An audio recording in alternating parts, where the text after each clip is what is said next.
Did you guys see us? I don't see us. Huh. Did you like open up a new? Yeah, hang on. I'm gonna go all the way back. Well, now it says we're live, All right. and it looks like we're live. Let everyone know. It's a whole new stream. Yeah, it is a whole. It's going to be a whole new stream. So okay, so we geez, I gotta go to that video. Yep. Jeez, oh, peas.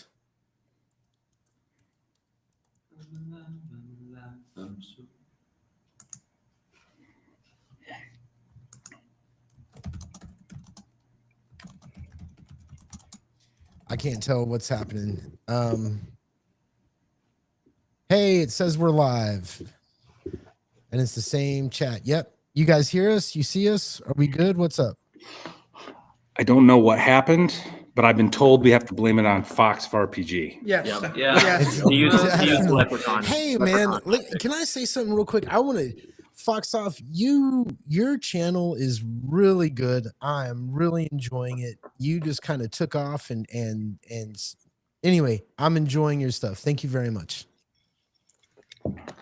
All right. Well, if we had like 19 viewers, I don't know, and now we're down to 6. So hopefully everyone will migrate over to the new stream. If you guys could please hit like and subscribe. Yes, because we need all the technical support we can get. I don't know. But all right. So we were chatting about what everyone likes about the old school. I don't know where we left off, but I liked your answer. Why don't we start back up with you?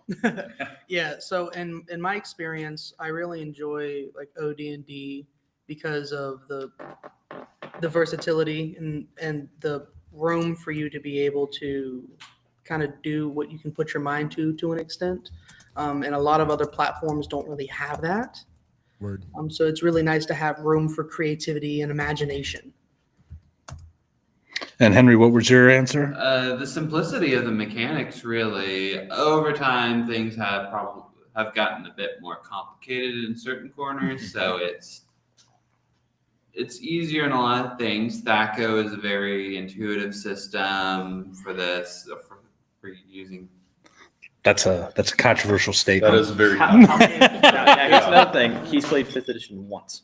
Oh, really? Yeah, that's the other thing. You said earlier that there was one of these guys that didn't even start with 5th edition. It's this guy. Okay, yeah, that's gonna matter a lot. You know, I think it's great that you started with.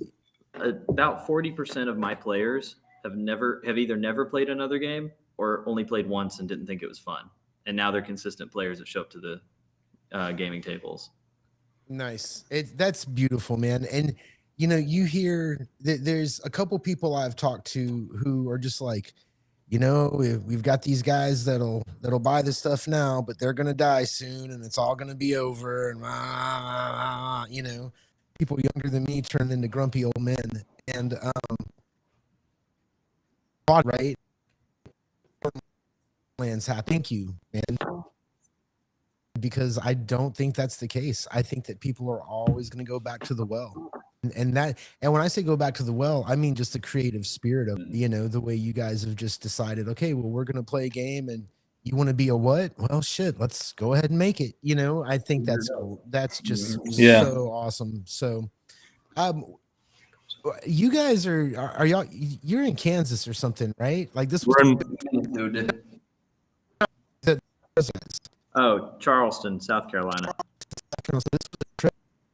Arnecon. Was it Cons for Barrows and Borderlands? Is this the first one you've been to? This is my time. This is my second time at a convention. Yeah, it's my first time. Word. John's first time. First time. Well, I'm gonna let Matt keep asking.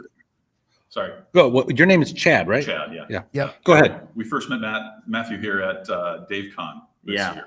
And he had brought his first printed out, and he was doing some play testing with it. In my cruddy taped up box that I homemade at home out of an old dude. I made that proof box out of an old Munchkin box, and then just sort of wrapped around. I was like, well, I just need something to make it look good enough for now, and then it was just amazing, though. It's great. You know, I look at the system, and just the layout of the system, the setting, the pacing of it. I just, when you look at and compare that to the novels that, D&D Wizards of the Coast is creating with fifth edition, you don't need that much narrative to teach you how to play a system, right? Right.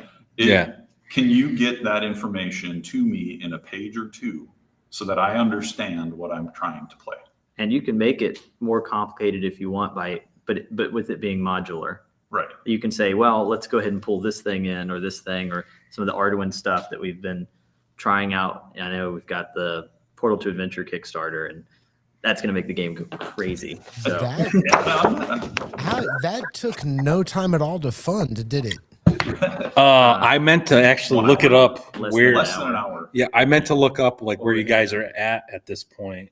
The last time I checked, it was at like 26,000 with 142 backers. Yeah, So- we had our interview, and then It's all in the box too. like a week, whenever it was, it started like a week or so later, and then 3 days later we had a stream, and I was like, yeah, it's at like 20,000 in 3 days. Like, wow. I mean, that's fantastic. And like, here's this is the special. That's the hardback that is on print on demand right now.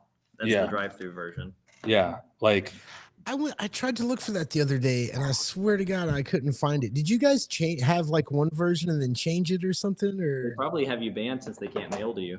bro, let's not even get started. Oh, you don't even know how, Matt. You're gonna have to move that. You can pull it all out. no. Go ahead, flip Hold through on, it too. hold on a second. You literally opened the So I just opened up the box, and so here's the Arduin. I'm like That's- touching it. So nice. It's gorgeous. And then you have, this is the special edition box set for Barrows and Borderlands. Ugh. Like, and then there's of course Tannisborg, some cards. I mean, like Maps. Yeah. maps. Like, oh my god. So full print. And when does the Kickstarter end? Yeah, we can do one of these. These are like the map. Holy cow! Yeah. There's two of these that come in there. One of them's much bigger than this though, but I don't think we could fit it on No, camera. that is so cool. And then How much time is left on the Kickstarter? When does it end? Halloween, Halloween. Halloween. Halloween. the new character sheets that Very make all three nice. games together. So Yeah. And I don't. you know I know what? this. I know you guys don't have. You're kind of new to the whole Kickstarter thing, but what I've noticed is there will be a decided push the last like 2 or 3 days, especially if you've been doing your homework and doing the rounds. Like I know the Arduin guys have been doing, in particular. So I would not be surprised if you broke 50K. Honestly, kind of crazy. I honestly. When we set the stretch goals, we were like, well, if it goes crazy, we've got the $20,000 stretch goal on there, and then we've blown past that. So now we've got more of them now. But yeah, I mean, one of the things is like we were at home printing it, and I was like, well, we already have everything. I might as well bring a full box set up to the convention and show it off, So Yeah. and that way, maybe people, because I know some people wait quite a long time for their Kickstarters, but I don't. We're not going to be waiting a long time for this one, which is fantastic. That's why I don't do Kickstarters a lot. I just can't. It's like I where'd that money go? And is it ever going to come out? But you guys are going to be quick, so I think that's great. How many games are y'all running up there? Like how many Barrows and Borderlands games are scheduled? There were two scheduled. One was being ran by Chancellor DM, and then I'm running one on Sunday. But then I'm also running just open tables whenever I get free time, which is quite low because I had to play in Blackmore. I have to play Yes. in Banania. Did all you guys play in Blackmore? Chad, you didn't, and then Yeah, I did Cthulhu tonight. yeah, he got a Nice. Oh, was that Sandy Peterson? Sandy Peterson running it. Yeah. Yeah. Oh, Played Terror of the Spiral Keep with Griffith. Griffith. oh, nice, Yeah. nice. We all got cool games. So fun. Yeah, So, I'm here for the history. I go to There's cons another for the person in the chips. wings here who is arguably one of the best game masters out there, Judd Goswick. All due respect, sir. I would be in your games, but I'm here for the history. But yeah, there's just like so much going on. Oh, yes, you wanted something to say? No, I'll wait. You'll wait. Okay, all right, yeah, Yeah, we can rotate a you too. yeah. Do you want And to? then- If you got, Here, Yeah. switch in. Well, I'm not going to be able to. Chad is just out of frame. you want me to So- like take Chad out? I mean, No, I said Chad. oh, He's Chad, just out of Chad is frame. Just out of frame. So All right. I got it. Yeah. I've had an amazing Arnecon thus far. I can honestly say that everyone that's been in my games thus far, I've slept with. And that's because it was just me, right? So, Yeah. but yeah,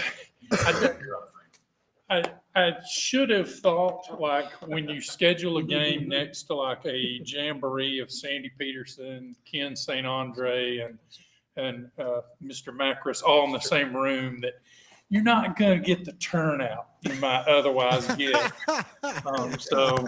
So I immediately went over there, and who do I see? Matt. He's just sitting there asking questions like you do. Yeah.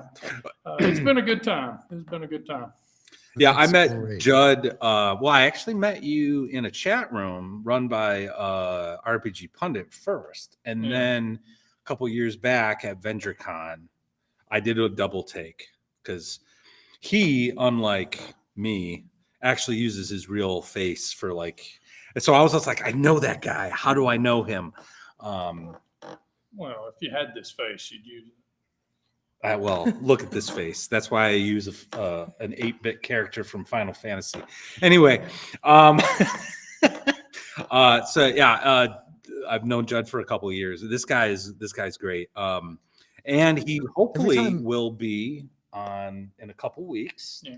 doing our Wretched Crew session on the second watch. But yeah,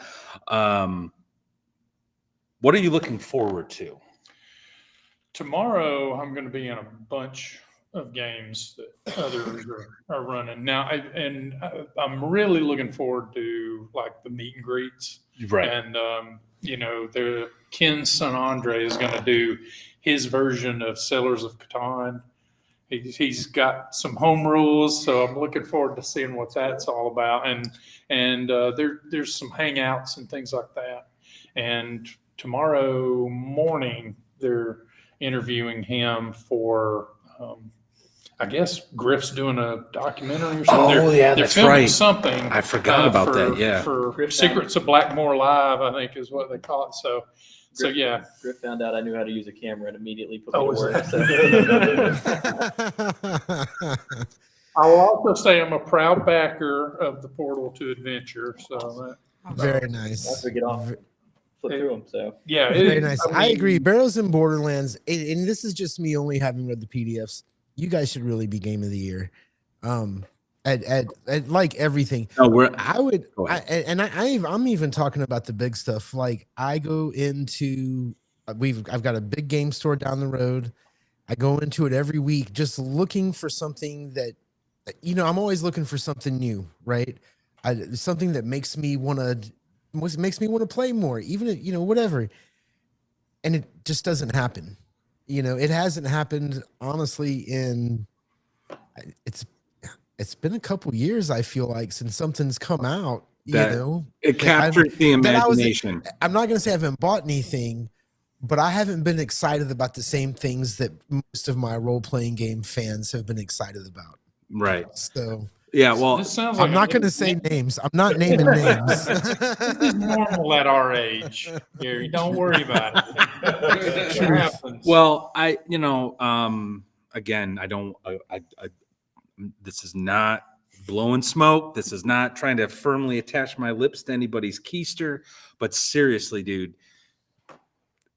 like there are people who have played the game behind the scenes. They're doing the business thing, this, that, and the other thing, and they're kissing the right ass. But like Barrows and Borderlands, and especially this Kickstarter with like Arduin and It's Panasport, crazy, dude. This is it's so much. that is the game of the year. And I hope next year you try to get to North Texas Con And Please come to and North I Texas. think you need to put Barrels and Borderlands up for the three. I do Castle love you, Award. Chubby. Wow. I Real think you quick. should. I say this. Hold up. This is important. I've had a couple drinks, so this is important. Everyone knows how much I love Lamentations of the Flame Princess. They won the Three Castle Awards last year with the Virginia Disastrum. Shortly thereafter, he released the Nebulith, Zach S. back. It's brilliant. I think it could win the Three Castles. I think Barrels and Borderlands would be a great contender. I'm not sure who would win, but if anyone could take that out, it would be Barrels and I Borderlands. need to go piss But off I will my tell you fiance this: and who make my cares next about a one. contest? That's what I need to go That's why I love this guy. That's why I love this guy. Don't be too excited. Matt just broke a pool cue and said there's tryouts. Yeah, I know. Oh, I know. Oh, yeah. I'm like Joker. I'm like, there's 2 cues. Fight over it and then kill yourselves over it. No. But it's seriously, like, you've done a great job and you've done the work, and it's not.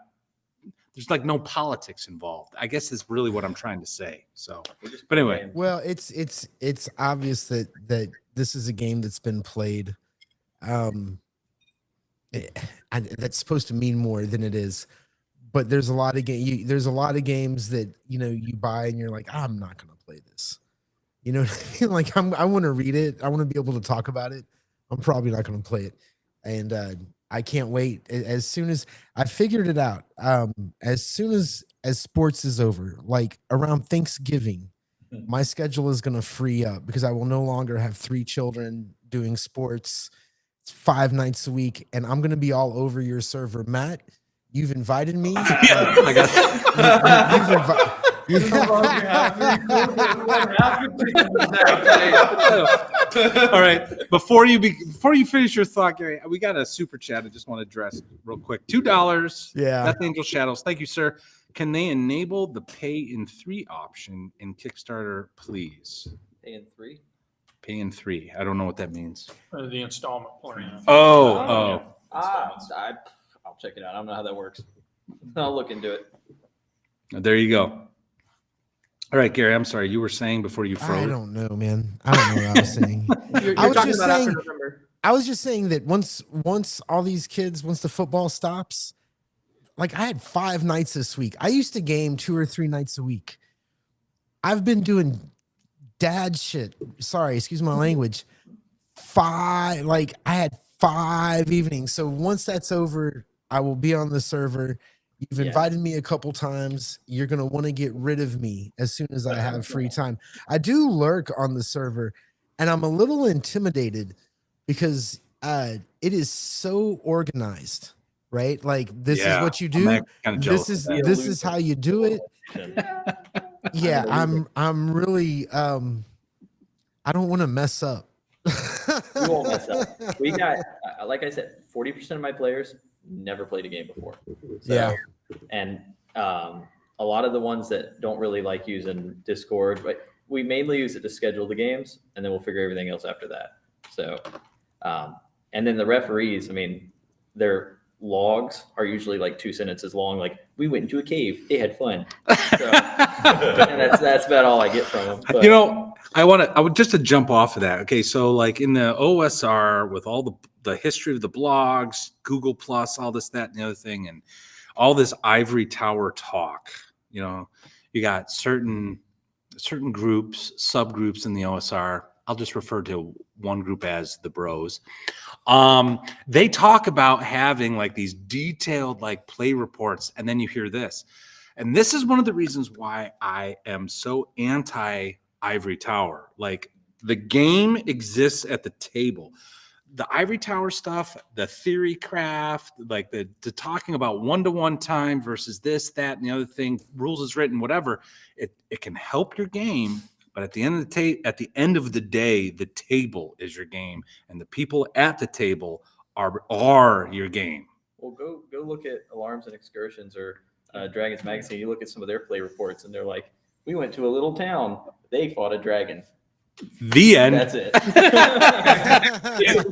Yeah. Well, and I think what people are plugging into with with this game and you know the this Kickstarter that's going on is it's clearly a game made for the game's sake, right? Yeah. It's not a polished you know, gem that's meant to be put up and you know never used. It's meant to be something you play with, and It's a so game that often would have been people overlook. created. It's a game that would have been created even if no one would have ever thought of boxing it and selling it.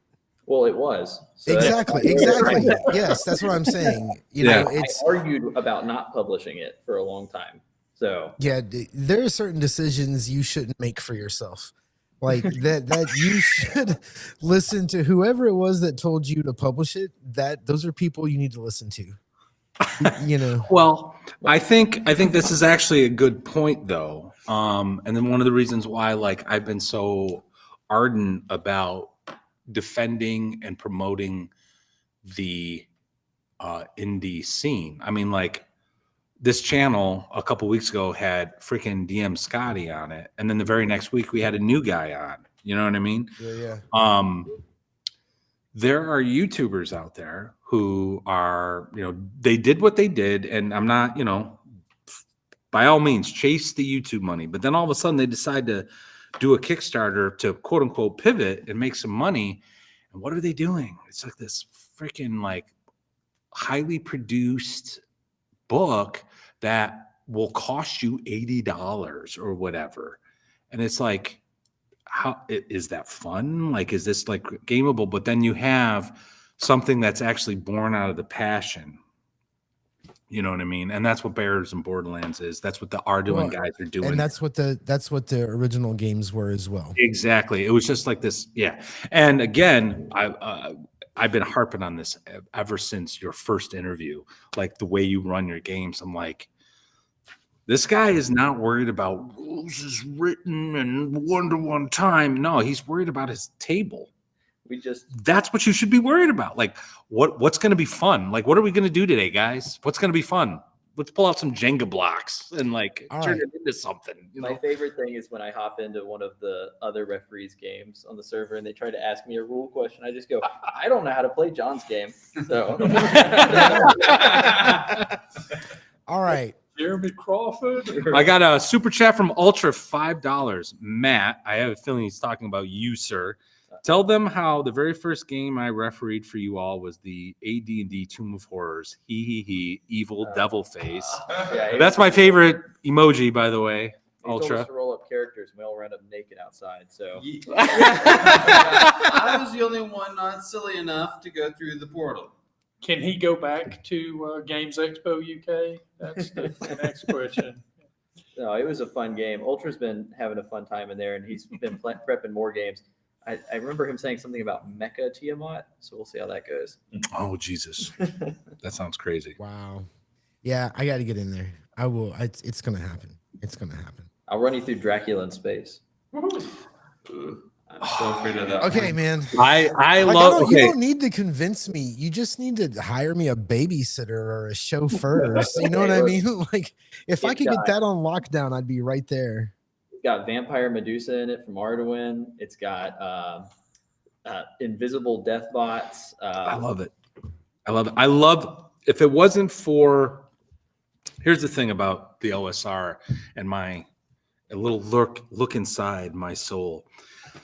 Up until I discovered Lamentations of the oh God, here it is. Up until I discovered Lamentations of the Flame Princess, Dracula in space here. Nice. I thought I was just weird. I thought I had dumb ideas and no one would ever like this. And then along came James Radji and doing all this stuff, and then I discovered it. And I'm like, oh my God, this is like actually like fun and cool and different. And there's other people into it. And then off of that, like weird fantasy, you get things like Dracula in space. Like, I just love different and weird. Like, anybody could make a Goblin Warren and make it harassing a town. Wizards of the Coast made it its like primary thing with Minds of Phandelver or whatever. Like, come on. Please. You know what I mean? Like, anybody can do that. It takes something special to do Death Frost Doom, It takes some special like Barrow Maze, Greg Gillespie, right? Mhm. It takes like some like really thoughtful, like and challenging and willing to like push boundaries and just have fun. Like what's like, come on, Dracula in space. John, you want to tell them about your module that we haven't announced yet? Yes. Oh, Are you a writer, sir? breaking news? Breaking Oh, news, dude, Yes. You- Yes. please. So my second character that I made, because my first character got instantly killed trying to get his fiance a pet raptor. Happens. I mean, Which what else are you happens? gonna do in Which Bears and happens, Borderlands, yeah. right? So he's getting towards like he's getting high level, and I was like, I want to build him a castle, stuff like that. So I draw out a map and I do all this, and Matt's like, it would be really cool to do a dungeon. I'm like, okay, great. And I start writing it up, and it comes out to be like 54 levels, like over shit. 200 named rooms. Like it's already written, by the way. Yes, He's already editing. written. He's Yes, I'm in the right now. editing process. So all the rooms are written. Everything is pretty much polished on that point. I'm going through and adding like AC and stuff like that for monsters, and just making it to where you can run the game through and through. You don't have to flip many pages Same unless you style as want to. this. Same style as like Arduin and OD&D. Same map styles, all that hand drawn with black pen and ink. And it's meant to be able to run through and through in completion, take apart what you want and make it your own. Say, you know what, I don't want that description. I want a different description. I want you to be able to take it and use it as like a whiteboard and create whatever your wildest dreams It's are. pretty epic. It's a Chronomancer's castle with a Dynaco facility built into it. There's and there's a portal to the tower. realm of madness. Yeah, there's a Cryomancer, yeah. not Chronomancer. Yeah, somebody Cryomancer. somebody here Things. might have written a couple levels of the realms of madness. Yeah. Wow. Yeah. We got like a tower that is a rocket Well, ship that brings you to John, let me just tell you, when you're ready to like promote it, please give us a call. We'll have you on. I appreciate that. absolutely, That absolutely, really means man. a lot. I really appreciate that. Yeah. You don't even have to bring Matt. Yeah, it'll just be you. He's my guy. John can be the face. I'll hang out. I'll be So That's a touching story of taking tragedy and turning it into a mega dungeon. and Velociraptors dinner. Yeah. Yeah. That sounds Tale as really old cool, as dude. time. So like it's a mega dungeon. Like you made a mega dungeon. That's awesome. I- That's Ryan really- Lindley made it. yeah. He was making all the levels, and he's like, "Why did I pay so much gold to have my character build such a big castle?" Yeah, Matt was like, it's gonna be like 25 levels. I was like, dude, I'm already at like 33. Like we passed that. That's It's funny. the Taj Mahal with dinosaurs. Yeah. That's funny. That's so funny. Wow. I do Well, have- that kind of just blew my mind. Like, so okay, please, when you're ready, let us know. Let us know. I'll make sure you get a copy. Awesome. And you, Gary, as long as I can find a way to ship it to you. bro. This is like a running gag now. No, hope I you do. know. I'm gonna wind up like a monster in some, like some kind of male eating spirit in some game. It's gonna get there. I gave you my mother-in-law's address, and she likes me. I don't know. You know what's crazy? I get all my mail is usually fine, except for Barrows and Borderlands just can't get to me for some reason. And the other day, freaking they delivered my groceries a block over and just left them on somebody else's porch. I don't know what's going on. I have delivery curse. So anyway, I'm curious, what have you guys seen at Arnecon? His brother Drew. Yeah, my What- brother did the art. What's your Yeah. Well, I'm sorry, we're having like a private Well, I conversation. know, but which we're we doing shouldn't a- be we are doing because doing it's a live stream. stream. It shows up on the camera. You can show them the. Here, this is Yeah. apparently, if you can see it, this is Yeah. mock-up I of am. the cover. My teenage brother is doing all of the art, including what you're seeing on the cover. That is I can really see good. it. He did That's some of the art in nice. Zeros and Borderlands. Yeah. Really? Yeah. Well, you know what? Like, look, okay, so not to get into a controversial subject, but hey, fuck it. I frankly think what's AI in particular. Oh, that is a really good one. Here, I'll show this one too. Yeah, that's actually the Cryomancer that is the dungeon inspired behind. Oh, no shit. Nice. What's your brother's name? His name, he goes by Kerbo MC. His name is Jonathan, like me, but we call him Jag. That's his initials. Yeah, he's 16 and he's been doing art as like a hobby for years and years and years. And he started doing like pop-ups at like the school, doing like he could if he sat down with you within 5 minutes, he could draw your face. And I had to sit down with him and I'm like, dude, do you really want to do this as a career? And he was like, yes. And I said, okay, I'm going to do anything I can to make that come to life. I already know where half of my cut for the Kickstarter is going to go to, and it's straight to that kid at Castle Green. Nice, So. nice. Well, I Yeah. was gonna say I didn't know that about the artist because the art in Barrows and Borderlands adds so much. You know, it's really good. Really good. I feel like I've been kissing your ass for an hour, man. I keep Yeah. trying- Well, yeah, no, like, yeah, like, Yeah. oh my God. Yeah. Well, that's the thing though. Like, and again,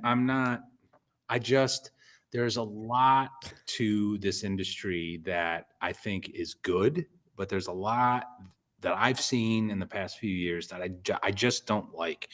And and what I've tried to do with my channel is highlight the good. And it's not just products, it's ideas. It's the way we run our games. Like, and what you're doing really to me is a pipeline to what was going on in the 70s. And talking to Griff, talking to you, talking to a few other people, it kind of energized me to rethink the way I sort of like reprogrammed myself. Like I feel like I'm in the 90s again when I was a teenager. Like my Lamentations of Elemental Evil campaign that ran for 3 years was a strict, like, rules is written and we're going to do this and it's going to be like OSR and and it was fun. And I love it, and it was a great experience. But with my Gods of the Forbidden North campaign, I'm just kind of like, hey, what are we doing today? You're like, oh, you read this thing that you want to incorporate? Yeah, sure, why not? Let's just do it. Let's embrace the chaos of creativity. And at the end of the day, what is a role-playing game? I've said this before. No, it's trying to put rules to your imagination, and your imagination is limitless. You have to let that breathe. And that's what I loved about talking about what you guys have been doing. I love about the stuff about OSR. You got to let your imagination breathe. And like, yeah, I got nothing against the rules is written crowd, but you're limiting yourself. Yep. And with that said, I'm going to run and grab a drink. You can talk to these guys. All right. Three criteria. Hey, one of you guys get in Matt's chair because everybody's a little quiet. Okay, yeah. Why not Matt Some- get Matt's chair? Yeah, That way yeah, it's- let Matt- that way- No, you turned your left, but camera not off, really. bro. Yeah. Your camera's gone. I don't have a picture of you anymore. Camera's gone. Yeah. I'll fix it. Oh, did I screw it up? Yeah. There we go. Oh, there we go. I'm an Don't. AV guy. Oh, Gotcha. I know. Yeah. Matt never left. Barter He just me. changed shirts and colors. No, I hear you. Real quick, is he out of the room yet? What? You're good now. Yeah, you're good. All right. Is he out of the? He's out of the room. Yeah. All right. He Don't won't let shut him up about touch- How much he admires you. He's what? He will not shut up about He was how just- great you are. Yeah, he was just Oh. telling us how awesome I mean, Gary he's was. got a Yeah, tattoo yeah. on his left shoulder. He's been Uh, showing it to everybody. look, We don't Shoulder was I- the nice. Shoulder I was the don't- nice way, what he You know, said. I that's real nice of you guys to say. And what I wanted to tell y'all was, do not let him touch the computer. Right? Like, just don't let him do it. Everything is working fine. If he goes to adjust it again, I can see everybody now. Two Thank times you, we've Mr. seen him Tapp. do it. It's ended in disaster. So yeah, It's not good. It's not good. So hey, you guys, this is the second con you've been to, or the second time you've been to a con. What is it that you're seeing that's perking your eyebrow that's not y'all stuff? I know a lot of this is it all old school? Is there any new OSR stuff around? Why don't What's we start on this side with Chad? Yeah. Put him in the spotlight and then work this way. come on, bro? There you go. There you go. So what was the question again here? Was it Other games that you've played that Well, what are you at seeing? the con here? What are other Yeah. games here? What are you Um, seeing that's exciting? Like what are you seeing that's been like, oh, that's really cool. I need to buy that, play that. To be honest, I like really Barrels and Borderlands is the cool, and I backed the Portal to Adventure, and I simply cannot wait. And so it's physically painful for me to see this because I can't take it home with me yet. But I have a good one. to There's, talk about, like, but I don't know. I wish I had more cash to just dump on things. Because honestly, I would buy everything I could find in the vendor booth right now. I mean, you got DCC, you've got the Pedal Throne, you've got like the mega dungeons from Dragon Slayer, Greg Gillespie. Yeah, Gillespie. Yeah, it's just amazing work, and so that's just what's here. I think I don't know if you want to hear this, but I think Daggerheart is a really interesting system, and I think that would be fun to play. What? There's people who I respect who have been like, no, I'm serious. There's people I respect who have said there's something there. There is. You know what I'm that there's something there. Now I don't have it. I haven't read it. Yeah. But I'm not gonna piss on it. You know, play what you want to like. I was actually, if this was a regular show, I was gonna bring up Critical Role tonight. Yeah. Just to watch Matt's fucking. No, it has a really interesting resource management mechanic to it that I think is very give and take with respect to narrative, and that's not what everybody wants to play in terms of games. So if you don't want to play a narrative game, that's not the game for you, right? Absolutely. It'd be kind of hard at our table. We've tried it before though. Yeah. So I ran it with some players, but I got tired of tracking stuff, so I switched. Well, I've been running an Open Legends RPG. I don't know if you remember that Kickstarter from 2016. Matt Mercer was also involved with that one, right? So like it's another one of those real flexible narrative type of builds. Has a little bit of heritage in 5e, and it's got some other interesting mechanics with it. But again, it's like one of those things I was talking about. We were talking about how you compare I can build anything type of systems. Like I have this concept and I want to build it into a character, and you go to this rule book and it's like a rules light, but structured enough to give you crunchy combat. Yep. But it's hard to sit people down at a table and have this concept of I want to play this thing. Now your session 0 is going to take 2, maybe 3 sessions before you even have a character to play, in my opinion, like with that kind of system. Whereas if you sit down, that's what that crowd wants, though. Yeah, it could be. I really do think that they're catering to that crowd, because everybody wants the 5-page backstory. Everybody wants that spotlight, and they want, and I don't think there's anything wrong with that. I just, I think it's like anything else. It's, role-playing games are already such a niche that it's, it's a little, You've been kicked out. but I'm the real man. Yeah, we actually we took over your stream. tell Matt that we were just discussing. Yeah. Not just the chair. Hey, Matt. All right. Hey, Matt. Hey, what's up? Real quick, I just so that we can finish the conversation. We were critiquing. Oh, I'm sorry. No, well, we were in about the second hour of the 4-hour premiere of Critical Role season 4. Oh, really? Just Doing a yeah, rundown? we were just, hey, it's Griff. I know. I got Griff. I got his partner Nice. here. Okay, well, I mean, I guess since Griff's here, we don't have to talk about All right. Critical Role. Take it. I'm impressed by you, but it's time for you to. You gotta go, bro. I just want a couple minutes here. I gotta go get another scotch before the bar closes. Yeah, I'm here to watch. Welcome back, Griff, friend of the show. Did you want to get in? How is it going, sure? man? All right. There's hardly any volume. What'd you say? Oh shit! Do I need to turn up? Hang on. No, I think it's just because it's running straight from my computer, so it's not going to be as loud. Okay. Well, the question I had was, how's the con going? You're one of the folks in charge. We Hard had a work bunch or- of people show up, buy a bunch of tickets today. Awesome. It's probably like maybe twice as big as last year. It's really good. Awesome. And I'm just wiped out. I just DM'd a really fun session. Had a blast. Running my new dungeon I've been working on, and the players it's kind of like a problem-solving dungeon, and somehow they missed all the battles and just ended up in problem-solving land, and they had a blast just debating what to do Nice. and trying to solve problems, like just figure out what they were going to do next. That sounds So, fun. I'm really sorry I can't be there. I think I've already said that before the con even No, started. you're really I'm sorry I sorry. can't be there. I am. My bad, dude. Yeah.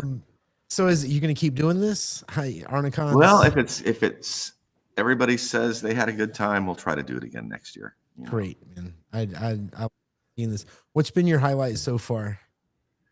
Day I did one. a seminar earlier today, and it was a blast because I had Macris and Ken St. Andre of Tunnels and Trolls and Sandy Peterson of Call of Cthulhu, and we just talked about creating worlds for RPGs, but from a perspective of like your own campaign, not like a product. Mhm. And it was kind of like an impromptu, unplanned thing. That's kind of how most of my interviews go, and so I just kind of sat back and it's like I just kind of kicked them and they just started talking and they just sat back. That's nice. And everybody had a good time, I think. About 2 hours. Yeah, I tried to text Matt. He was like, "I'm going to this thing," and so I just left him alone. Yeah. Did you like it? I thought it was great. Like I actually, what was funny is like I asked a couple questions about their approach to world design, right? And one of the questions I asked was player input. Now, where I was going was more like the quote unquote bro SR method, where the players like create things as they become part of the world. But maybe I asked the question. That's Arneson. I'm sorry. But anyway, go on. I didn't want to bring up the bros, but You can't. I around know, me, you can't, 'cause they're I know. just, But what was funny they're was just copying Arneson. It's not anything. well, this is what was funny about it, because like Macris said it best. He's like, I'm not going to ask players to tell me X, Y, and Z because they're more than likely going to look at me like you're the one that's supposed to tell me, right? Which as I expected that answer, right? But then someone asked him a question, and I can't remember exactly what the question was. Then all three were like, oh yeah, if your players say X, Y, and Z, then that thing is there and you're going to do this thing. And I'm like, that's really what I was like talking about. Not like the big things in world design, but the small things like, how elves are expressed a certain way or whatever, you know what I mean? So like, I thought that was interesting. And then Expressing elves involves like a pressure device, I think. oh yeah, in Cyberpunk, that's how I Yeah. run elves in Cyberpunk. They're Press is yeah, what they call just it. get Press, grounded. Yeah, They're you get more- Soylent Green or elves. It's like a cold press. Yeah. It's called Espresso. Yeah, Elpresso, yeah. but That was Chris off yeah. the camera. Chris behind the camera. Chris behind the camera. But then, like I said earlier, I asked another question about game design and mechanics, and how much that plays a role in world building. And I got some really interesting responses that were initially terse, and then I just shouted out, I'm like, do systems matter? And that like spawned like this really great back and forth. Well, I have it. It's like mechanics versus, it was where I was going. And so you just, put it in there for me. Cause I was like, we got to talk about system versus setting, Was anybody filming this by chance? They were filming it. You were Yeah, filming there's going to it. be a show on our channel at some point when we get the time to put it together. No, that's great. I went to a really great little exclusive comic convention one year, Morrison Con, and they had cameras up for everything. And there was some great Tim Gunn. It was like the day that Gunn got Guardians of the Galaxy. He just happened to be there, and he got up and was talking with the. Anyway, it was a great little thing. They had cameras everywhere, and no footage has ever been released. So I really hope I see what you guys have. It would be great. So are you making another movie, or are you just still doing the Cutting YouTube to the stuff? chase. It just didn't do well enough to make another movie. So we're just going to make, I don't know. We'll just make weird stuff like conventions. Well, I hope you still make why stuff. Why don't you tell everybody where they can find Secrets of Blackmore? But really, not everybody here has seen it. What's wrong with you? It's on Amazon. You can find it. You can find links over on tfott.com, to the Fellowship of the Thing, tfott.com. and there's a link to the movie stuff, and you can see the history of D&D there. Yeah, it's a very lovely DVD. And get a lovely D&D and DVD, as Chance is saying. The DVD and some of the extra footage you get if you like spend the money is like totally worth it. So if you don't have it, go do it. Little shilling here. Yeah, no, you should. I want to shill. That's what my channel's been about. What did I used to say, Gary?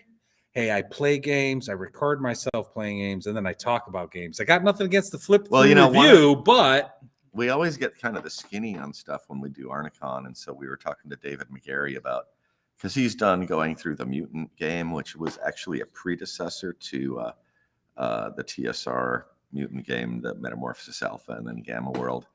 And he's got old letters from Tim Kask where Snyder's asking him, why are you guys publishing his game and not my game that was sent to you first? And Kask is kind of being a jerk to him. But we have the lowdown that basically Mutant was the original game they were supposed to release. And it's really interesting that they have a different kind of Mutant game that they released. But we're going to be releasing the original from 1974, 75 soon, next year. That's great. It's so great how, this old stuff is starting to kind of get back out there, so you don't have to hunt down, $200 copies of something on eBay. Yeah. I would really, not to get off subject. We're going to make our copy $200. God damn it. Signed by, in blood. Well, yeah. Anyway, Matt, about 30 minutes ago, I told you I needed to go away for a second. So you have the comm. All right. Do I need to stay now? Yes, you're a this is what we call captured audience or whatever. Not audience, whatever. Okay, so I wanted the thing that really struck me about today and leading up to today for me, and I mentioned this earlier, is that, as a quote unquote gamer, that kind of becomes part of your identity. And if you've read your Kierkegaard, and Heidegger, identity is kind of intertwined with your history. And this is the importance of nerd. Okay. Reader. I'm just pretending to know what you're talking about. Well, the thing is the history that you put together actually kind of solidified in my mind, the history of it all. I went during the seminar today, I was sitting next to Greg Svensson. And I did a double take. I did one of these. I'm like, I know this guy. How do I know this guy? Oh my God. It's him. And so I just said to him, I'm like, hey, I just saw your name tag. I just want to say I'm a real fan of Tonnesburg. He just the humility and sort of Greg's totally that way. Yeah. He's just oh yeah, I just sort of I lost it and this, that, and the other thing. I'm like, yeah, but you wrote a mega dungeon it was the second one in the world. In my mind is what's happening, and I'm just looking at this. So I think for me what's special about Arnecon and what you've been doing with the DVD, your documentary and your YouTube channel is bringing that history to gamers. So I guess what I'm asking is, I'm kind of tying into what Gary's asking about. Is there going to be another DVD? How much further are, I really, what I'm asking is there going to be another DVD? Is your YouTube channel going to actually become the vehicle? We've talked about taking some of our old footage and putting it together into little clip type things. I don't know, man. Once I start working into that format, it's really hard for me to just slap stuff together and just call it crap. Chris is over there nodding. Yeah. And it's once you enter that realm of making that kind of product, you want to start refining it. And then you it's really hard to just be let's take this interview out of context and throw it out there and see what people can do. Okay. There's so much, I've had so much hassle with people misunderstanding even the Secrets of Blackmore movie. There's stuff I don't feel like we really communicated exactly what needs to be there. And I'm I don't know, it's a tough question we'd really like to do another movie. The last one took 6.5 years of my life. I don't want to spend 6.5 years of my life editing a movie. I'd rather just be gaming and doing little gaming how-to videos. The core nuggets are there. We got the evidence that proves what happened and what, and then if you work on a movie for 6.5 years, you end up with a 2-hour movie. Most people sit down, they watch it for 2 hours, and they're like, yay. They don't tell their friends. They don't talk about it on the web. It doesn't go anywhere. You spend a lot of money doing it, and it's just like, I don't know. There's other things to do, basically. I'm kind of, that might be my last feature film of my whole life, I think. I'm just kind of like done with it. No more features. Oh. Well, I'll be honest It's with a you. big project, man, and Secrets of Blackmore. It's a great contribution to gaming in general. So it's not like you owe anybody anything. That's You true. know what I mean? That is I already That's did it. 100 Like, it was already Yeah. a big investment. Yeah. We wanted to do another one. We were really excited, but it's like they just, I know I sound so negative about it, but it really didn't do as well in sales as we wanted. And it's like, when you do a feature film, you're spending, even an indie, you're spending, it's like buying a house and you don't get the house at the end of it. Yeah. And so it's kind of like, well, we're going to do this again. No, I got other things I want to do, Yeah, for sure. Chris and I like to do weird stuff, so we'll think of something else goofy to do. With Chris right out of camera shot. Chris As behind always. the camera, he's literally behind the camera. Literally behind the camera. Right. And all things. What kind of weird, goofy things have you guys been percolating, meditating on that might be coming beyond what you've been doing on YouTube? I don't know. I mean, Chris is doing stuff that isn't related to gaming, so you're not going to hear about it. He does a lot of other businesses. Fair enough. I got my little weird projects I do, but it doesn't even have to necessarily be like a business thing or a famous person thing. It's like, I like to play with my model trains. Nobody's going to see my model train. Fair enough. I love trains. And so, like, sitting in my room with my model trains, and Chris has other hobbies like that he does, where it's like, I like to do the thing, but it's my thing, and I do it on my own time, and nobody hears about it, And so maybe more stuff like that, I don't know. I can't predict it, but I don't think there's another movie up in the works. Sure. Well, Griff, I just want to let you know, because I don't know if maybe you have heard people say this, but Secrets of Blackmore really helped solidify what it is to be an OSR, for me anyway, an OSR gamer, solidify what it is to really embrace the old school, because of that identity and that history, because you did the work. Right. No one, all I heard was Gygax, chainmail, whatever. And then we got to hear Arneson's side. So I know you're like, oh, I don't want to be negative. Well, let me tell you something positive. You've contributed something. All the work you did was not. I mean, I think we're both really proud of what we did with that movie. I think we did something that's significant, I don't know. It's just like you do something, you put it out there, you get a little bit of notoriety, and then it can cause you a lot of trouble. There was so much hassle with a group that I won't mention, just being sure. morons. Oh yeah, no, I know, And, I know. I'm winking at Chris. No, it's like people come around and they cause you hassle, and it's just like, okay, fine. I just will go away. I don't need to do this. I don't need the hassle. So I appreciate the praise, and like at the convention, everybody's like, oh my God, I saw Secrets of Blackmore, and I'm at Arnecon, because this is Arnecon is kind of like the mecca of people that just want to game in the old way, where you're exploring stuff and you're like, half of it is your own made up crap.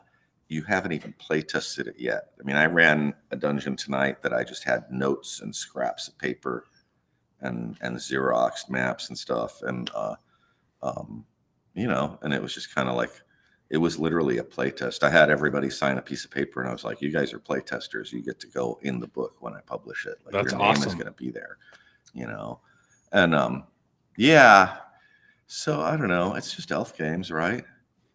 And then on top of that, you know, I mean, when it comes down to it, it's you and your buddies at the table playing a game, having fun, Mhm. doing stupid shit. And that's kind of what it should be. And so I see a lot of the media around that kind of turn it into something else that I don't understand. Well, Yeah. You know, I have and to. I did want to mention that what you're doing now with your YouTube channel. I find those videos to informal game. Yeah. yeah informal game. I find if you guys haven't seen Griff's channel, go informal game. They're really good, sort of grounding. Like, hey, it's a game. It's your game. Be creative. Do these things. Yeah. And Do I what you think want with it. say again. Do what you want with it. Exactly. Who said, once I've bought a game, it's mine to do with as I want. There is some, you've bought it, it's yours now, do whatever it is. And I think that's a great attitude. And I've really been inspired. We've had you on, Secrets of Blackmore was kind of a revelation. Then we had you on the show. And then here comes this new kid, Matt Tapp, who's like plugged into the source of this thing. Yeah. I feel like we're just having a great, Yeah.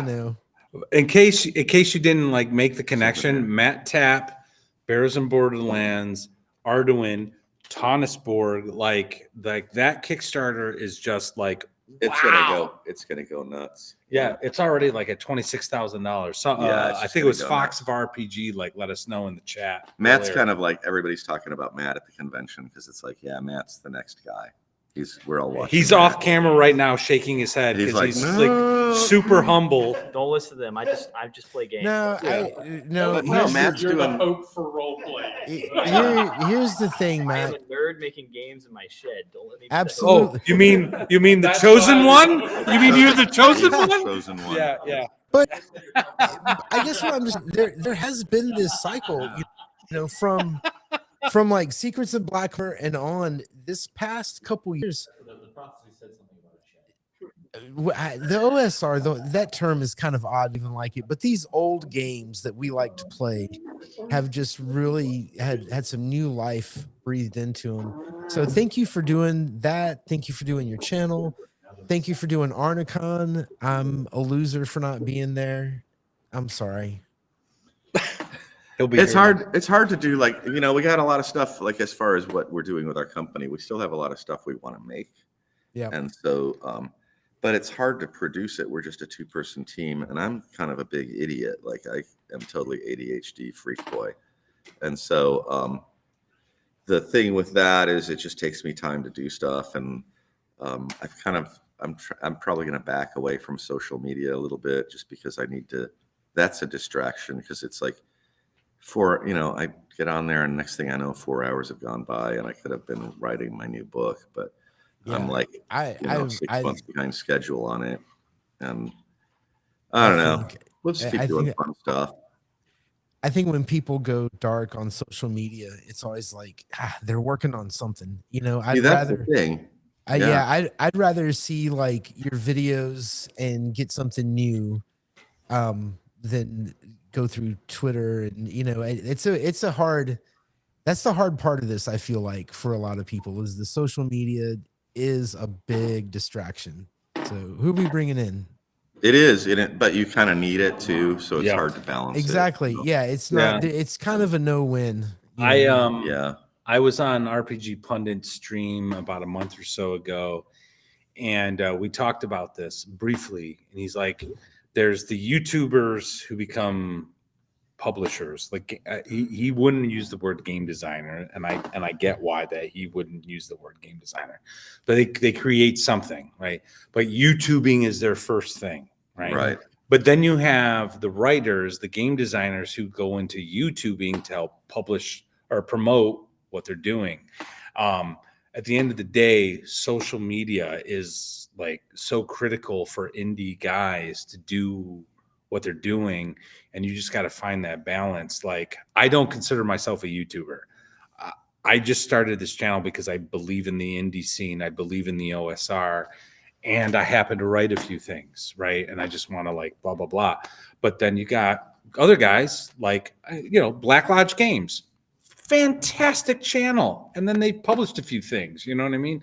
So like, you just got to find what like fits for Yeah, your your own personality. process. Yeah, Yeah. definitely. I don't know. We're doing the informal game, but we may not, like, we haven't put up a new show in over a month. We were just Yeah. busy working on the convention, and we're not chasing the algorithm. It's like, like if you want to make money on YouTube, you need like 70,000 followers, and that's like so much work, and that's like not worth. I'd rather write books and have people buy books than just be like a personality. I Yeah. actually want to just kind of disappear behind the book cover, and you just look at the thing I made instead of looking at me. So it's just a different approach.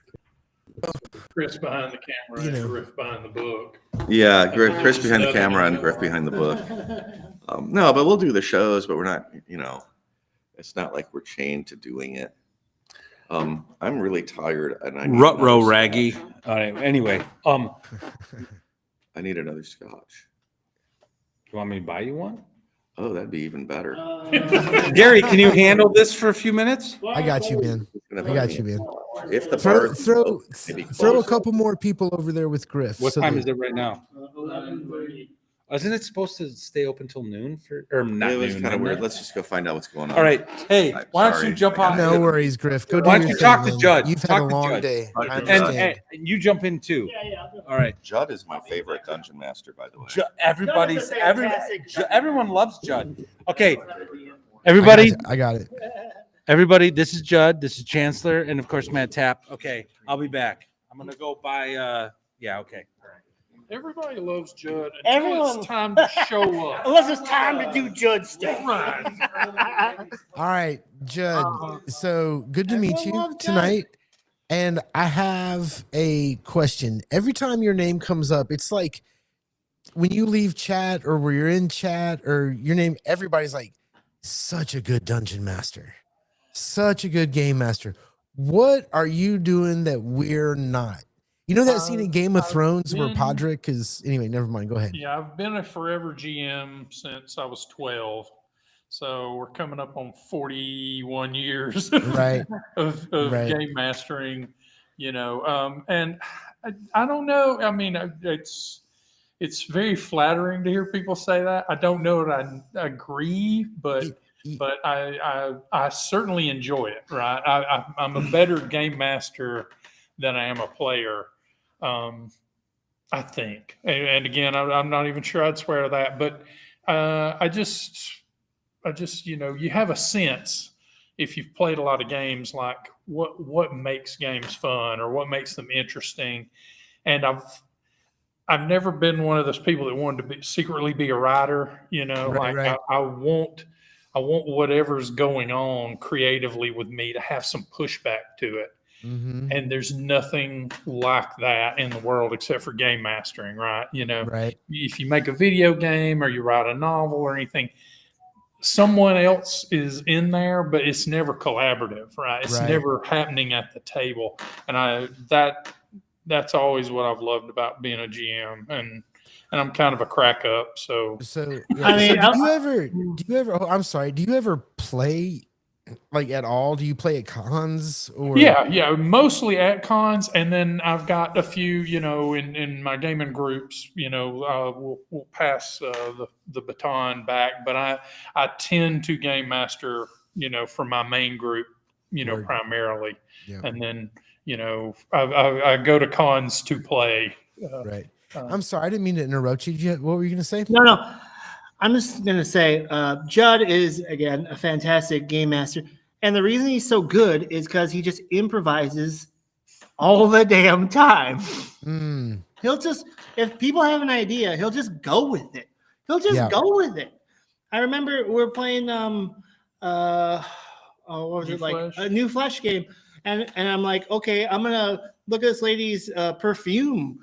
And because like ladies have very specific perfume, right? Right. Because we're trying to find out who killed this person, what happened. So we find this like not magic, but it's like this special perfume that you had to buy at a special store. And I really doubt that he planned this ahead of time, Nope. Yeah, stuff like No. that. Yeah, we'll just go with it. He'll just go with it. I got to play one of your games then. Oh, you absolutely have to. Please. Yeah. Oh, Judd he's a great game master. Absolutely. So People what? will show up. This will be great. That's a beautiful. Mhm. So I've a lot in my life. So when I know that we critique other GM, we can't help it, right? It's you don't want to do it. You don't want to make anyone uncomfortable, but you're always in. What do you find the biggest differences are between you and other game masters? When I play, initially when I played, I was real hard charger, and I would be like, oh, I'm trying to find the cracks, or if and this is when I'm a kid, right? Like Right. 15 to 20. Anytime I smelled what appeared to be railroading to me, I would rebel against it. And then after a while, I realized I'm just making life miserable for this poor game master, right? And so mostly when I'm playing, I just try to immerse, right? And if you do that, it quiets that part of your brain that's trying to game master behind the Right. driver. And if you do that, it makes play fun. It's what you're going for anyway, and then you're not backseat driving, right? And if I find myself doing that, it's usually an indicator to me that I'm not immersing enough, or I'm not getting into what the game's supposed to be about, which is just enjoying yourself. The GM is a master of ceremonies, right?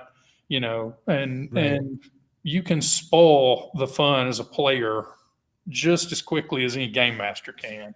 And so, yeah. You are telling the truth right there.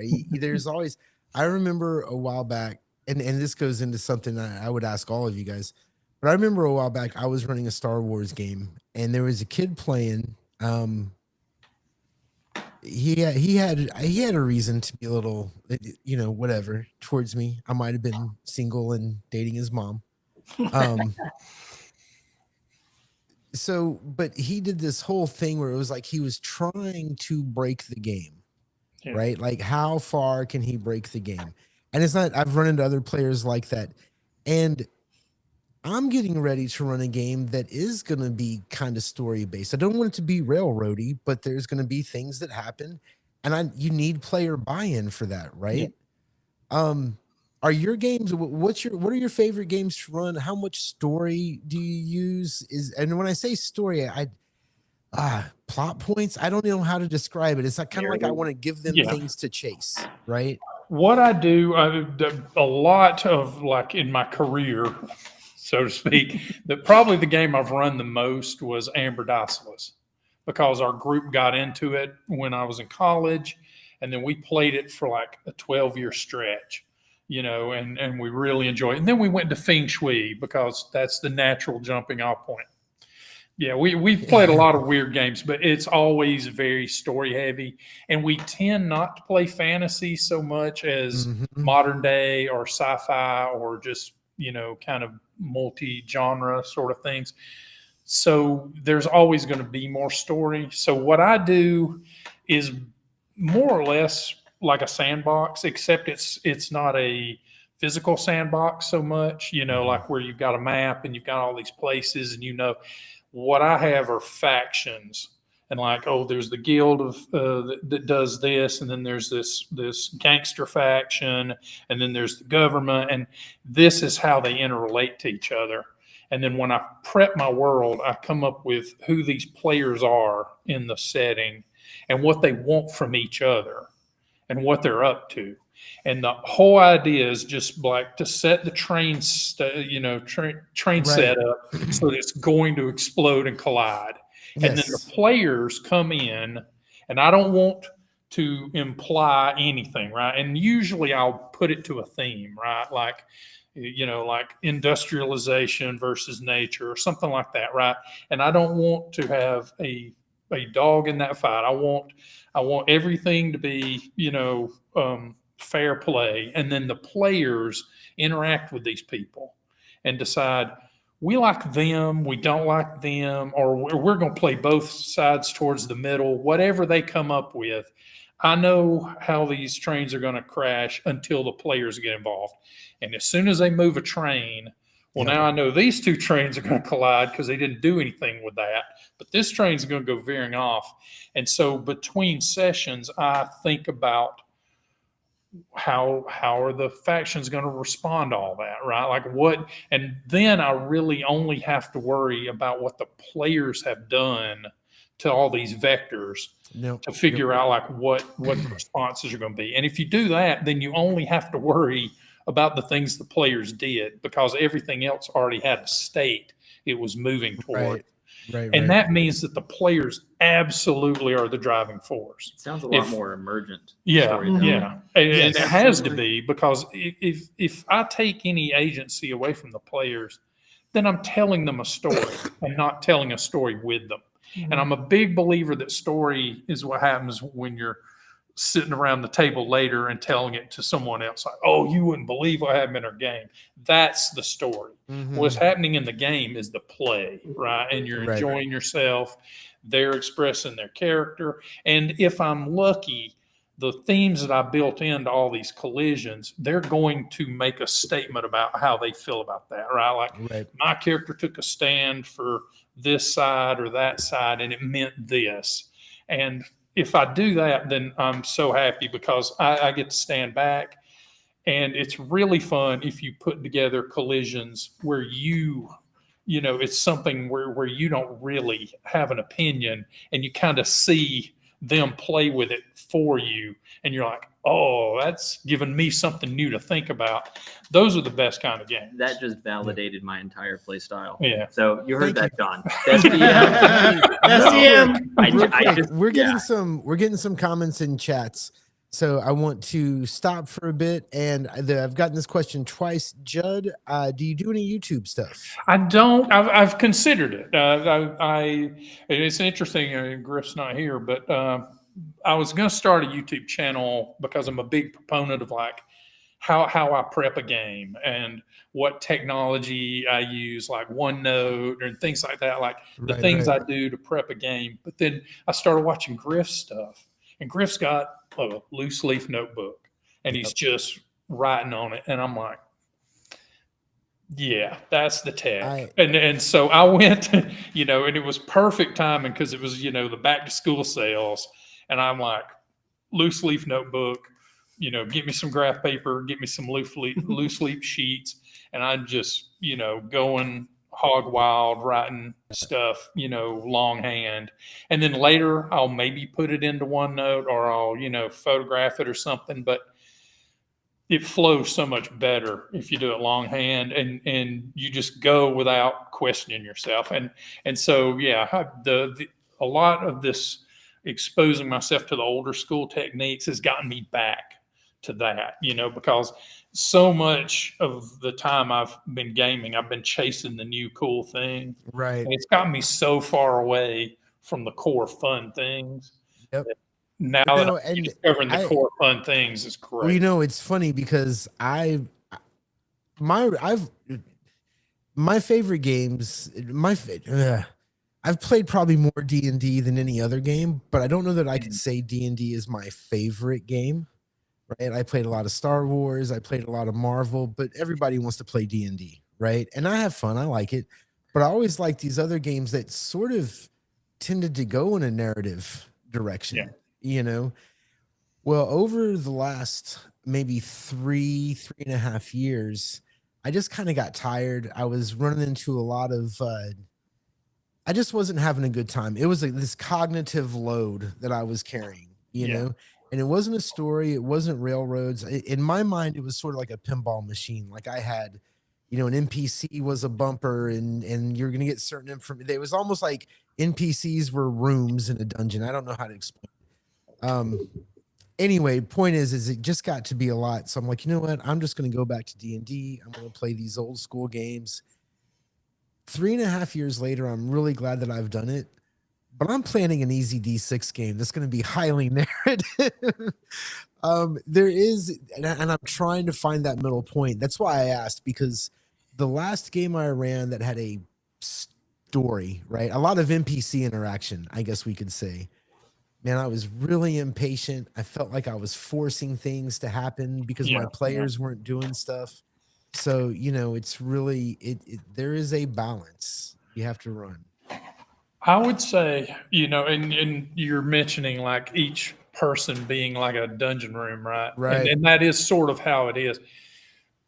If there's one piece of GM advice for people that are constructing investigative games or anything like that, is that don't have the one guy that is the only person on the planet that knows this information, because that never happens. Right. It is never true in the world that there's one person is the only person that knows this, right? Except maybe, the killer in your Agatha Christie scenario. But everything leaves other leads behind. Matt's been And drinking. creepy things will happen out of nowhere. Creepy. And so whenever you've got the one person, right, who knows everything, Right. that's who the PCs kill. And it's because you're so desperate to be like, oh, he really wants to talk to you, and oh, he's approaching you, and they're like, hey, why does this guy keep following us? And then they bag him, right? And you're like, he's the only one that knew the thing.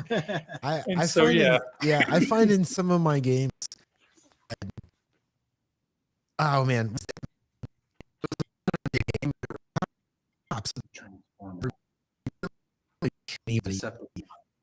and I was having to really I needed to kill this guy, man. And I spent like 2 sessions just anyway, a horrible thing for me to do, and it was a mistake in my planning of the game. And I think as I've played these older games, it's kind of fed into this thing where now it's like, all right, look, there's got to be more options. Don't have one clue in one place. Keep 3 clues in 3 places that lead, that kind of stuff. Just pretend to have clues. Yeah. Or better yet, the best advice I ever read was in Mike Stackpool's mystery, Mercenary Spies and Private Eyes. It's like, if you're running a mystery, go through it backwards, right? Yep. Be the murderer or the robber or whatever, and commit the crime, and then document all the mistakes you make on the way out. Like, oh, I left a footprint here, and I talked to a guy about what I was going to do, and oh, I felt guilty, so I confessed to this priest, and now the priest is, he's worried because he's battling between the Oh shit. sacrament, the mystery back that way. And then wherever you end up is where the players are going to start. But now every breadcrumb that could possibly lead to figuring it out, right? And so, and then you just be flexible, right? Because those things stay there, and you can find them whenever. Yeah. I want to interject real quick because, this is my channel. I agree with David Mills. Judd needs to stream. Judd, you are a very good game master. Actually, everybody I've talked to who has gamed with you is he is. Yeah. To the point where I'm almost jealous because I think I'm good. Where are you from, Judd? Well, I'm from Atlanta, Georgia. I was thinking you sounded a lot like my family. So yeah, I'm from Rome, which is nestled in the foothills of Northwest Georgia, right? Well, in many ways. You may come here to beg me, but not to praise me. This bleeding piece of earth. That I'm meek and gentle with these butchers. That made me forget what I was going to say. Sorry, I'm sorry. What was I saying? It's all right. We were just chatting. Oh, yeah. It So happens. if you want to see me Game Master, the Red Room channel, I run games occasionally. So usually within, the first few minutes, you can tell who's running, right? So I play, you can see me as a player there, and then you can see me as a game master. And so, I mean, those are decent ways. What's your system right now? What just real quick, what if you're running the game? You've mentioned a few different systems. Yeah. Right now, I'm mostly running micro red games because I game with the Red Room crew on Sundays. And then I've been running Chalt and things like that because of VentureCon. And The game that is kind of way off, the beaten track that I really like right now is something called Tripod Essence, and it's a dice pool system, and it's very popular in the UK. And I found out about it somehow, and the gentleman that writes it over there was kind enough to help me, get me into play testing the new edition of it. And it's very popular in the con circuit over there. And it's because it's very easy to prep stuff for and run. And so, but yeah, I've played a little bit of everything, roll master to tune, and every complexity in between. And I like the lower cognitive load systems. Yeah. Because I'm doing so much with the moving parts of what's going on that I don't want the mechanics to be an extra complication to that, right? Yep. Because my head's spinning these plates on these, up in the air, and I don't want to worry about, how the rigging on the floor works. And so, Yeah. I want a system that's out of the way. I want to interject real quick. For those of you who may not know the Red Room, you should check them out. Go to theredroom.com. Lulu is where you're going to find them. Yeah. And in a couple weeks, Judd and a few others of their wretched crew, who I am proud to be a member. These are people who've written, done art for them, who've promoted. It's a tight-knit little group. The Red Room is doing something that, in a similar way that James Radji is doing with Lamentations. They're offering something that's very different for your role-playing experiences. So, like, if you have never tried the Red Room, go to the website and just start poking around. You're going to find something that's, like, weird. And frankly, just on a personal level, Miguel and Sylvia got me into giallo horror. Yeah. And like my understanding of like psychosexual horror and all that other shit like just expanded because of them. They're very smart. And I'm going to say one last thing because I know you want to say something. And it's my stream. Anyway, I know. I'm just fucking around. I know. And plus I'm drunk. They put out a game called The End of Innocence. It's a kids on bikes game. Yeah.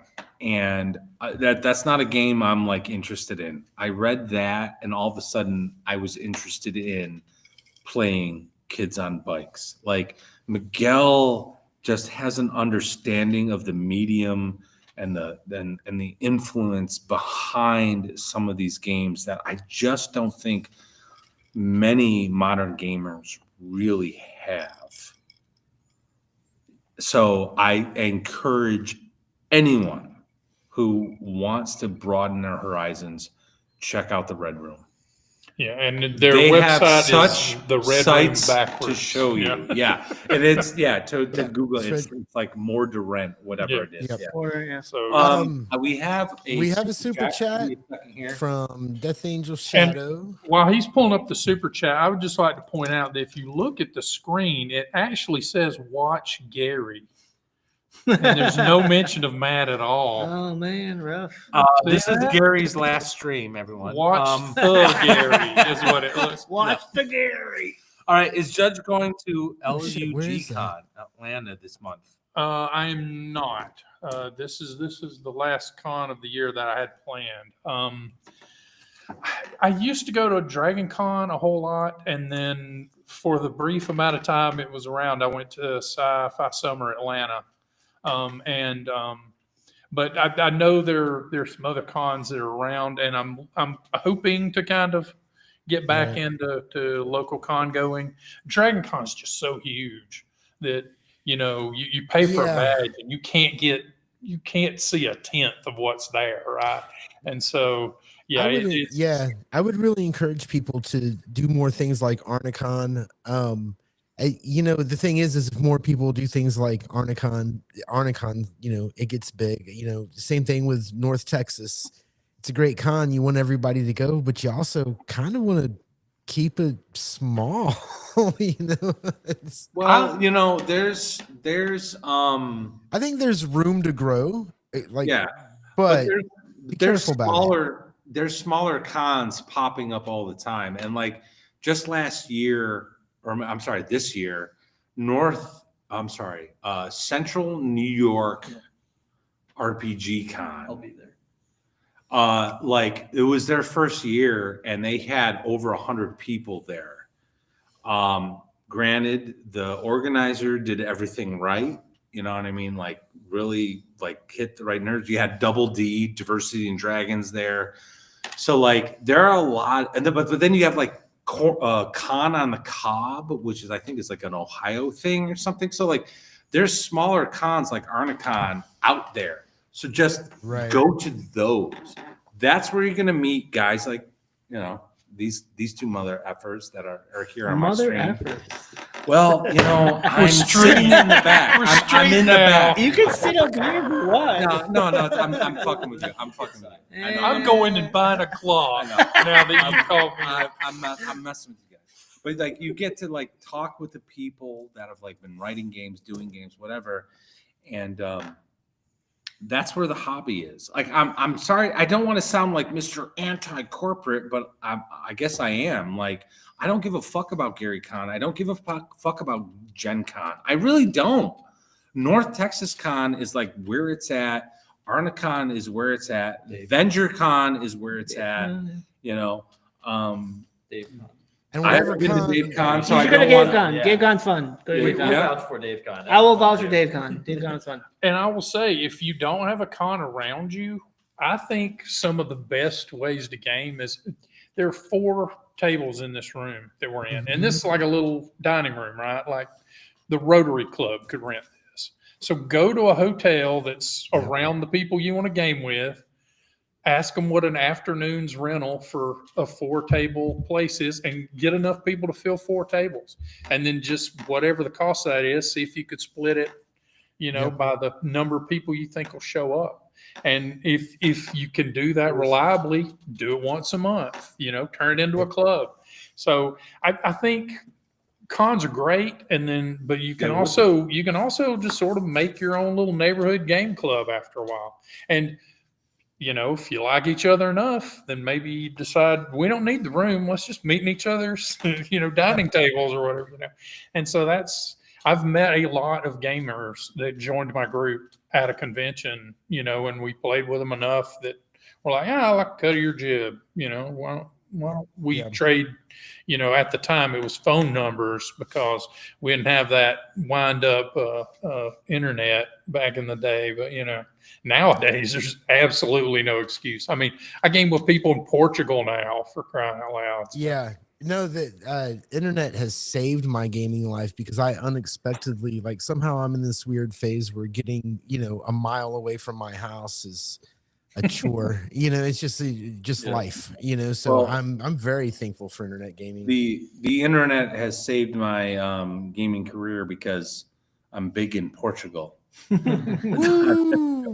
Anyway, but yeah, like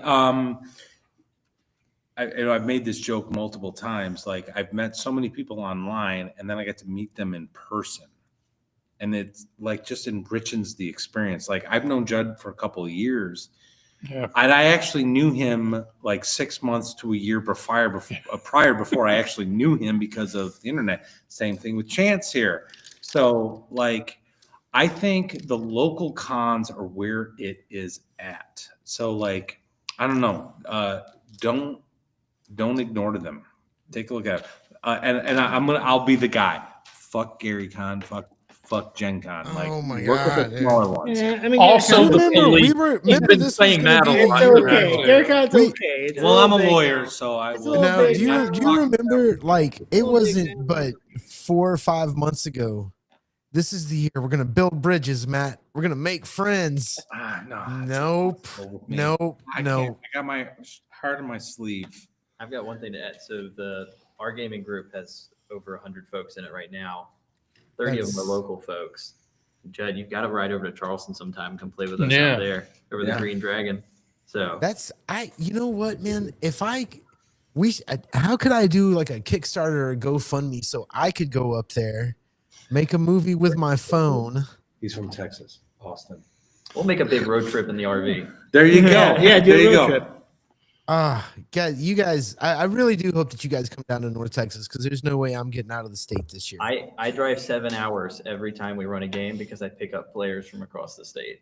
So Oh my God. And if I get to the Austin city limits and there's an armadillo on the side of the road, I will be so happy because Well, of years of PBS country music. Unfortunately, I have to tell you that Oh no.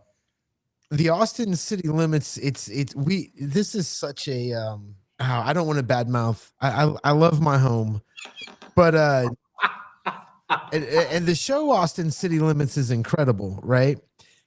But there is no But it's country great in anymore. Dallas. Is that what Yeah, you're- we're is that what you're surrounded. working up to?